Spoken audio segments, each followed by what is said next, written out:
todo lo que hemos hecho de álgebra lineal hasta este punto te puede parecer que es la forma más difícil de hacer cosas que ya sabes hacer. Ya has trabajado con vectores y supongo que algunos de ustedes los han visto en clases de cálculo, precálculo o física. Pero en este video espero mostrarles algo que nunca han hecho en álgebra lineal y que se les hubiera sido muy difícil hacer si no hubiesen visto estos videos. Comenzaré nuevamente con una manera diferente de hacer algo que ya saben hacer. Definiré un vector aquí y en lugar de ponerlo esta vez con negrita lo voy a dibujar con una flecha encima. Definiré un vector y le voy a poner aquí su flecha, o resaltarlo en negrita es lo mismo, y definiré mis vectores. En este caso será un vector en R2. Digamos que es el vector 2, 1. El vector 2, 1. Entonces en la primera entrada tengo 2 y en mi segunda entrada tengo 1. Y bueno, ahora lo que quiero ver es cómo grafico este vector en su posición estándar. Camino 2 a la derecha, 1 hacia arriba y me quedaría este vector que tengo aquí. Es el 0,0 y su punto final sería el 2,1. Hasta aquí vamos todo bien, pero en esta ocasión quiero ver qué es lo que pasa con un cierto conjunto. Me voy a tomar un conjunto llamado S, que va a ser el conjunto de todos los vectores que me resultan de multiplicar a este vector por un número real. Así que voy a multiplicar a este vector b por un número real llamado c, y entonces esto se escribe así: c por el vector b. Y C va a existir en los números reales. C es un miembro de los números reales, o C existe en los números reales. Y entonces, ¿qué va a pasar con este conjunto que yo tengo aquí? Con este conjunto que estoy definiendo. Supongamos, no sé, que C vale 2. ¿Cómo se vería 2 veces este vector? Bueno, antes de pintarlo en la gráfica que tengo a la derecha, voy a escribirlo aquí. Si C vale 2, mejor déjame escribirlo así. C vale 2, entonces me queda 2 veces B. Esto es lo mismo que 4, 2, ¿no? Tengo que multiplicar por 2 cada una de las entradas, como lo habíamos visto en los videos pasados. Y entonces me queda este vector que tengo aquí. ¿Te das cuenta? Es colineal a este vector que yo tengo en un inicio, al vector de verde, y además es 2 veces el vector de verde. Tienen la misma dirección, pero es el doble. Y si yo tengo 1.5 por b, pues esto me quedaría 2 por 1.5, que es 3, y 1 por 1.5, que es 1.5. Y me va a dar este vector que tengo aquí. Este de aquí, no, es para acá. Este son 3, subo 1.5 y me queda este vector de amarillo, que si te das cuenta tienen también la misma dirección, y lo único que cambia es que es el vector verde multiplicado por 1.5 veces su magnitud. Pero C puede ser cualquier número real, puede ser por ejemplo .001. Si fuera este pequeño número de aquí, pues me saldría un pequeño vector con la misma dirección, pero con una magnitud muy pequeña. Y si fuera negativo, pues entonces iría hacia abajo. Empieza en el mismo punto, tiene una magnitud pequeña, pero va hacia abajo. Y esto ya te da la idea de que entonces podemos tener cualquier C multiplicando a este vector, cualquier C que se te ocurra, 1.000.000, 300.000, pi, lo que sea. Y como existen los números reales, también nos estamos refiriendo a los números negativos. Por ejemplo, menos pi, menos 1.000.000, etc. Y bueno, si graficamos todos, déjame hacerlo con calma. Si graficamos todos los vectores de este conjunto, estamos graficando una línea recta, ¿te das cuenta? Y bueno, esta es una nueva forma de escribir una línea recta, y bueno, a este conjunto se le llama el conjunto de los vectores colineales. Vectores colineales porque todos van hacia la misma dirección. Esto es lo que pasa cuando yo multiplico por una constante en los números reales. Y más aún, fíjate bien en esto. Si yo tengo que el vector b es el vector 2, 1, estamos hablando en el plano R2, yo puedo ver a este vector 2, 1 como un punto. ¿Te das cuenta? Como el punto 2, 1. X igual a 2 y Y igual a 1. Por lo tanto, a esto se le conoce como una posición, como el vector posición. Y ahora fíjate bien, si yo tomo el conjunto de todos los vectores colineales, realmente lo que estaría dibujando es toda una línea recta que cumple con lo siguiente. Cumple que este punto B estaría en el vector, y además que tiene una pendiente de 1/2, porque recorremos 2 en X por cada 1 de Y, y entonces me queda 1 aquí, 2 acá. Y entonces lo que quiero decirte es que este conjunto te va a dibujar una línea recta, y por lo tanto es otra definición nueva de línea recta. No es la definición antigua que nosotros veíamos con una pendiente y una ordenada al origen. En esta ocasión estamos hablando de cómo sabemos o cómo podemos obtener una línea recta, dado un vector, y es con este conjunto de vectores colineales, porque la representación de todos estos vectores, es decir, de una constante multiplicada por un vector original, es una línea recta que además date cuenta que pasa por el origen. Y fíjate la importancia de tener a los vectores en su posición estándar, porque yo podía tomar un vector que no estuviera en su posición estándar, por ejemplo este, y a partir de aquí definir todo lo que era el conjunto de los vectores colineales y me hubiera salido otra línea recta. Sin embargo, la importancia de tomar al vector en posición estándar es que estamos tomando una línea recta. Este es un vector posición, este es el conjunto de vectores colineales. Y entonces nos damos cuenta que dibujan a una línea recta y que por lo tanto esta es una nueva definición de lo que es una recta.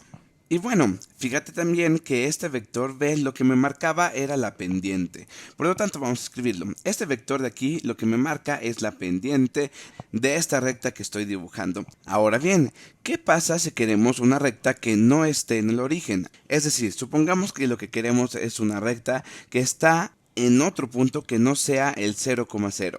Así que vamos a tomar un punto cualquiera y voy a tomar este de aquí que parece ser que es el 2,4. ¿Cómo puedo yo dibujar una recta paralela o cómo puedo escribir yo una recta paralela que pase por el punto 2,4? Ojo, lo que quiero es una recta paralela a esta recta que está dibujada por mi conjunto S. Y bueno, lo primero que voy a hacer es tomarme un vector, el vector que esté en posición estándar y que tenga como punto final el punto 2,4. Y bueno, pues eso es muy fácil, es el vector 2,4 al cual le voy a llamar x. X vector va a ser igual al 2,4. Entonces lo que voy a buscar es toda una recta que sea paralela a mi recta que me salió en mi conjunto S, es decir, a mi recta que me sale de multiplicar una constante por el vector B. Lo que voy a querer hacer es dibujar una recta paralela a esta recta, pero que pase por el punto 2,4. Así que esta recta crece para ambos lados y lo que quiero es que estas dos rectas sean paralelas. Ahora bien, ¿cómo escribo la ecuación o cómo escribo un conjunto que me diga esta línea azul que estoy dibujando aquí? Es decir, lo que quiero encontrar es un conjunto de vectores que al graficarlos me den esta línea azul que tengo aquí. Bueno, pues fíjate bien, ¿qué pasa si yo agarro un vector cualquiera de este vector que tengo en mi conjunto colineal de vectores y a ese vector le sumo mi nuevo vector x? Pues entonces voy a obtener un punto de esta línea azul, si te das cuenta. Ahora si yo agarro otro vector de este conjunto de vectores colineales, voy a suponer que voy a agarrar este de aquí. ¿Cuál es este vector que tengo aquí? Si te das cuenta estamos en el punto menos 2,4, es decir, es menos 2 veces el vector original. Si te das cuenta, menos 2 veces el vector original me da el vector menos 4 menos 2. Y ya que tengo este vector de aquí, ahora le voy a sumar el vector x que es el vector 2,4. Y bueno, tomé una constante arbitraria que en este caso fue menos 2 y ahora le voy a sumar el vector x. Es decir que a menos 2 veces este vector, si yo le sumo el vector x, ¿a dónde voy a dar? Fíjate bien, tengo que caminar 2 hacia la derecha y 4 hacia arriba. 2 a la derecha, 4 hacia arriba, ¿y qué crees? Doy a otro punto de esta línea azul que tengo aquí, que era mi línea paralela. Por lo tanto, se me ocurre que ya puedo definir cómo se puede representar esta línea azul que es paralela a la original en un conjunto, porque si te das cuenta, cualquier vector que yo tome en este conjunto S y después le sume x, me va a dar un punto de esta línea paralela. Y si tengo una infinidad de puntos, porque tengo una infinidad de vectores en este conjunto S, por lo tanto voy a obtener toda la línea azul. A ver, vamos a escribirlo. L va a ser mi conjunto de los vectores que al vector x le voy a sumar una constante, pero en esta ocasión a la constante le voy a poner t porque se llaman ecuaciones paramétricas y en las ecuaciones paramétricas casi siempre esta constante se le pone t. Por lo tanto le voy a sumar t veces mi vector b. T veces mi vector b, y si te das cuenta, el segundo sumando es lo mismo que mi conjunto S, y solamente hay que definir que t existe en los números reales, o en su dado caso, t es un miembro de los números reales, y entonces voy a correr a t por todos los números reales. Este conjunto de aquí lo que me va a dar son todos los puntos que yo tengo en mi línea azul que yo quería dibujar, y a t la podemos variar, puede valer menos 2, menos 100, menos 50, 2, 3, pi, 1 millón, lo que sea, y todos estos vectores, tarde o temprano me van a dar puntos de esta línea azul que tengo aquí arriba. Y si te das cuenta, ya con esto podremos escribir cualquier recta paralela a esta recta original que yo tenía en un principio. Si yo tomo un vector en mi conjunto de vectores colineales y a ese le sumo el vector que en coordenadas cartesianas me dé el punto por donde quiera pasar mi recta paralela, entonces ya tengo mi recta paralela definida por esta ecuación. Y bueno, seguramente tú me vas a decir, oye, pero esto es una definición un poco obtusa.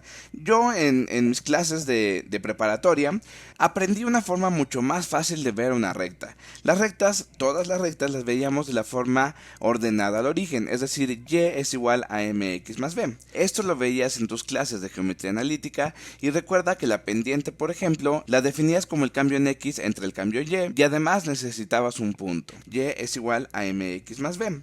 Y me vas a preguntar, bueno, si ya tengo esta definición donde aquí tengo la pendiente y también tengo en donde corta el eje de las y's, entonces ¿por qué tengo que aprenderme ahora esta otra definición? Además, esta definición es mucho más obtusa. Y la respuesta es que esta definición es mucho más general que la definición que viste en prepa. Déjame ponerlo aquí. Esto es mucho más general que todo lo que viste en prepa. Porque si te das cuenta, esto funciona bastante bien en R2. Cualquier recta en el plano cartesiano la podemos ver de la forma y es igual a mx más b. Pero si yo quiero irme a un espacio en R3, en R4 o en cualquier dimensión, ya no va a ser tan difícil que yo encuentre una recta viéndola desde la forma y es igual a mx más b. Y por lo tanto, si yo utilizo esta nueva definición de este conjunto que te acabo de dar, la suma de un vector más una constante por otro vector, este te va a dar cualquier recta en cualquier dimensión. Y es a eso a lo que me refiero con que sea mucho más general. Cualquier recta en cualquier dimensión se puede ver de esta forma en este conjunto. Así que vamos a hacer el último ejemplo que me queda en R2. Vamos a tomarnos dos vectores. En esta ocasión me voy a tomar un vector A y un vector B.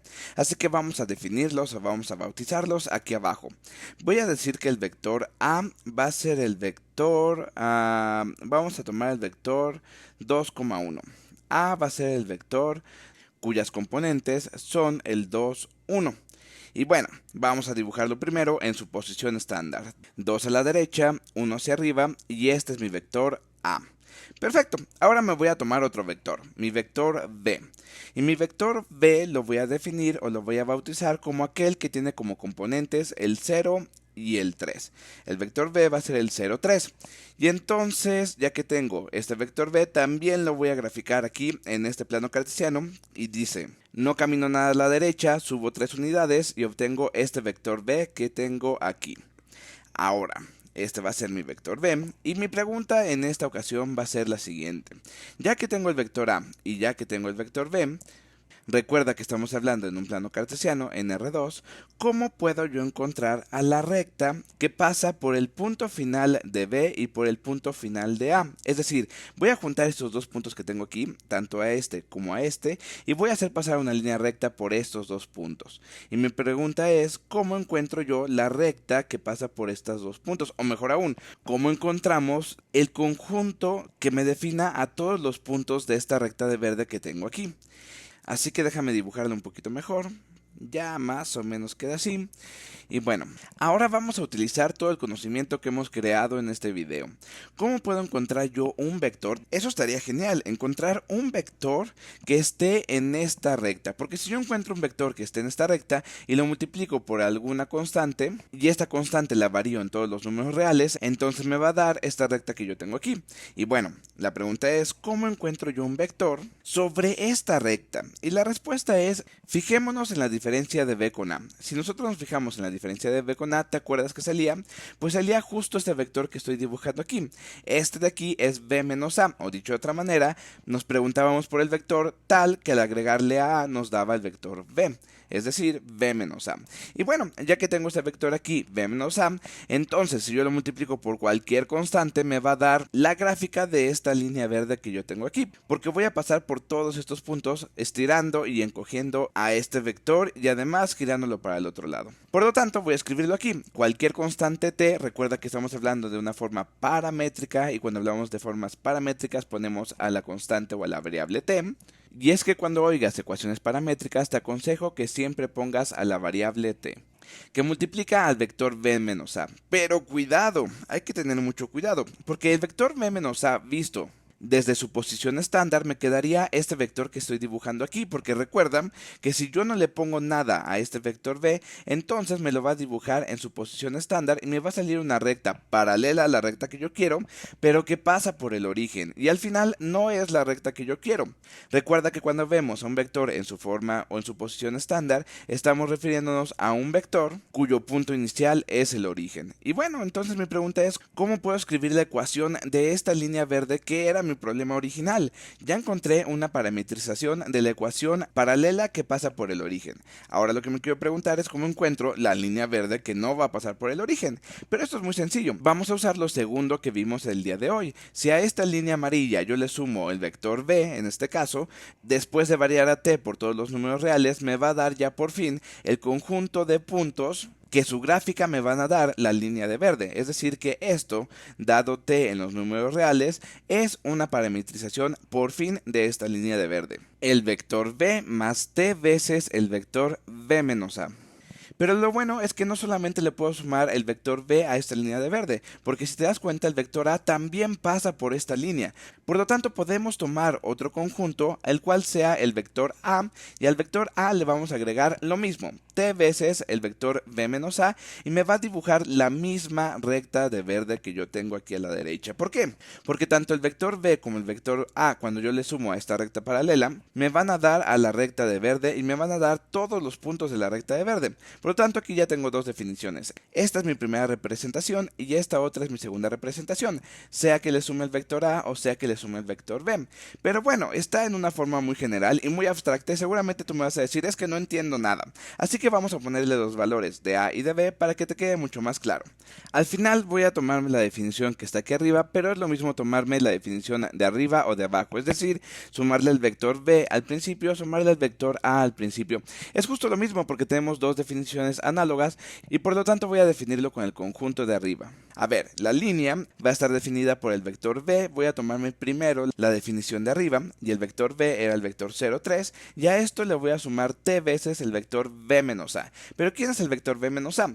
Parémonos en b y restémosle a. 0 menos 2 me queda menos 2 y 3 menos 1 me queda 2 positivo. Ahora sí, ya que le pusimos números, la línea de verde está representada por este conjunto que es el conjunto del vector 0, 3 más t veces el vector menos 2, 2 y t existe en los reales. Y bueno, si te das cuenta, esta definición va a depender del parámetro t, pero nuestro plano cartesiano está en x y y. Entonces, ¿cómo puedo encontrar yo una representación paramétrica de esta línea que yo tengo aquí? Si te das cuenta, nuestra primera coordenada, nuestra primera componente, siempre le hemos llamado que es la componente x, porque representa un valor en x, mientras que la segunda componente representa un valor en y es la componente y.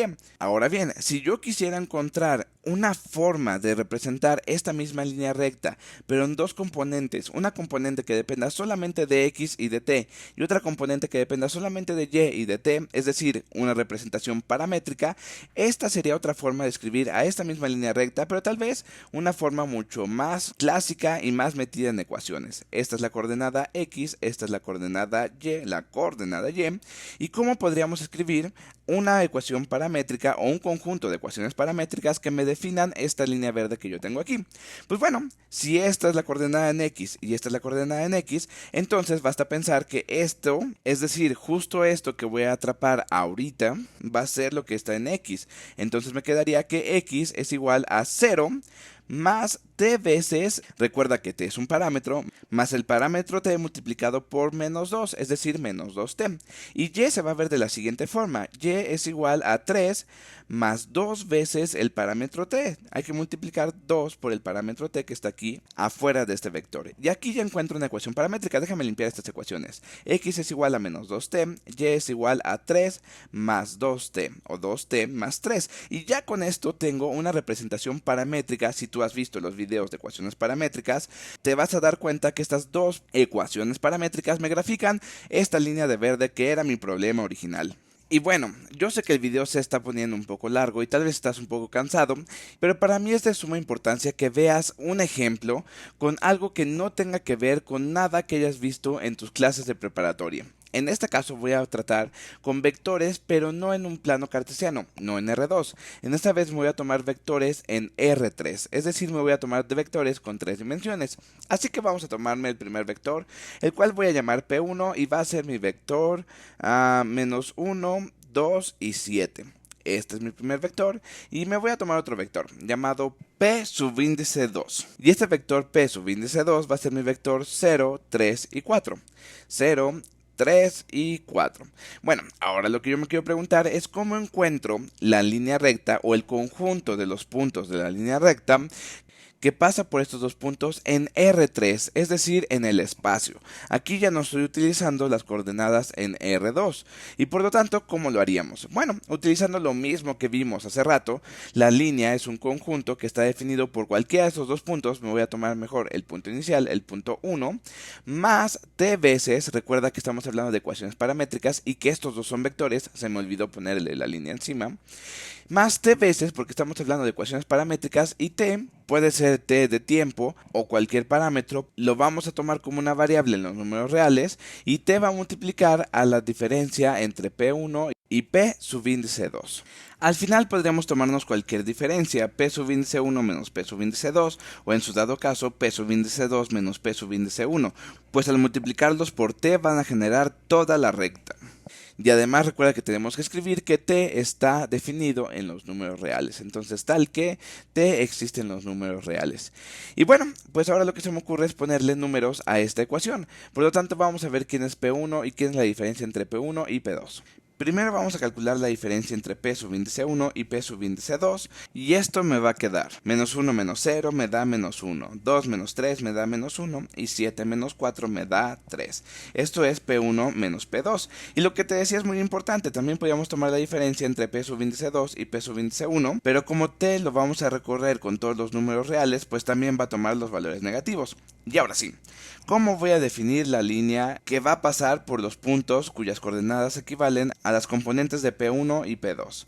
Bueno, tomemos primero P subíndice 1 y es el menos 1, 2 y 7, y a esto hay que sumarle t veces la diferencia entre P subíndice 1 y P subíndice 2, pero ya lo calculamos, esto era menos 1 y 3, y recuerda, tal que t existe en los números reales. Esto es importante en la notación de conjuntos, t existe en todos los números reales. Y bueno, no sé qué tan difícil sea poder graficar esto. Vamos a intentar graficar esto. Y para esto lo que necesito es bajar un poco la pantalla. Y voy a intentar hacer un espacio. Entonces déjame bajar un poco la pantalla. Así que como estamos en 3 dimensiones, necesitamos 3 ejes, no solamente 2. Este de aquí va a ser mi eje de las zetas. Este de aquí es mi eje de las X. Y como estamos en el espacio, me falta el eje de las Y. Así que voy a dibujarlo. Este de aquí va a ser mi eje de las Y. Perfecto, ya tengo mis 3 ejes, ya estoy hablando en el espacio. ¿Y cómo podría yo graficar esta línea recta que tengo aquí? Bueno, lo primero que se me ocurre hacer es escribir estas ecuaciones en forma paramétrica, es decir, buscar las ecuaciones para X, para Y y para Z vistos conforme al parámetro T. Entonces X sería igual a menos 1, este primer valor. Me va a quedar X es igual a menos 1 más T veces, más T con amarillo, más T veces menos 1, o dicho de otra manera, menos 1T. Bueno, esta es mi primera ecuación paramétrica y esta es mi ecuación paramétrica para X. Ahora vamos a fijarnos en Y. Y va a ser igual a esta ecuación paramétrica que estoy dibujando aquí. Y es igual a 2 más menos 1 por T. Esto me queda menos 1T. Y como tenemos 3 componentes en esta ocasión y además tenemos 3 ejes coordenados, pues ahora también vamos a tener una ecuación paramétrica para Z. Z es igual a 7 más 3 veces T. 3 por t es 3t. Z es igual a 7 más 3 veces t. Y ya tengo mis 3 ecuaciones paramétricas en esta ocasión, las cuales me dibujan una línea recta. Pero ten cuidado, porque aquí está lo distinto a lo que habías visto en tus clases de geometría analítica. Porque en el plano cartesiano, si tomamos una ecuación de la forma x más y igual a una constante, me dibuja una línea recta. Pero en esta ocasión, si yo tomo algo de la forma x más y más z igual a una constante, no es una línea recta. No está tan fácil dibujar una línea recta. Así que déjame escribirlo. X más Y más Z igual a K, esto no es una recta en R3. Esto de aquí me va a dibujar un plano. Y más aún, la única forma en la que yo pueda dibujar una línea recta en R3 es con 3 ecuaciones paramétricas como las que tenemos aquí. Así que si por ejemplo quiero describir el camino del vuelo, no sé, de una mosca en R3 en línea recta, tiene que ser con ecuaciones paramétricas. Y entonces aquí te presento por fin a las ecuaciones paramétricas que van a describir a una línea recta en R3. Y solamente de esta manera puedes escribir una línea recta en R3. Y bueno, espero que este video te sea bastante útil porque acabamos de ver cosas que nunca habías visto en tu vida. Además, estamos viendo cómo definir una línea recta, cualquier línea recta, con forma vectores. Y recuerda que lo importante de esto es que los vectores te hablan de una forma general. Es decir, que si nosotros queremos tomar una línea recta en 50 dimensiones, lo podemos hacer utilizando vectores.